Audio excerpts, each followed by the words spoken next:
বাংলার জন্য কিছু নেই, বাংলার জন্য বেসিক্যালি কিছু নেই। 85 মিনিটের বাজেট স্পিচে আপনি দেখবেন একটা নিমান্স ইনস্টিটিউট করার কথা বলা হয়েছে, সেটা একটা এক্সট্রা, যেমন ব্যাঙ্গালোরে নিমান্স রয়েছে, আরও এক্সট্রা দুটো নিমান্সের কথা বলা হয়েছে। একটা করা হচ্ছে আসামে, একটা করা হচ্ছে ঝাড়খণ্ডে।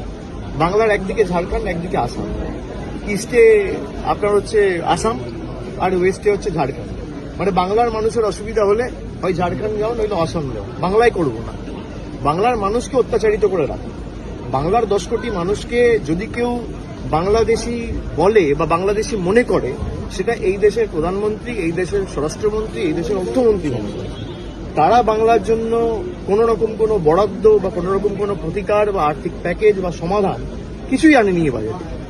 বাংলার কৃষক হোক, শ্রমিক হোক, তপশিলি হোক, জনজাতি প্রতিনিধি যারা রয়েছে, মানে কারোর জন্য, মৎস্যজীবী হোক, কারোর জন্য কিচ্ছু নেই এই বাজেটে।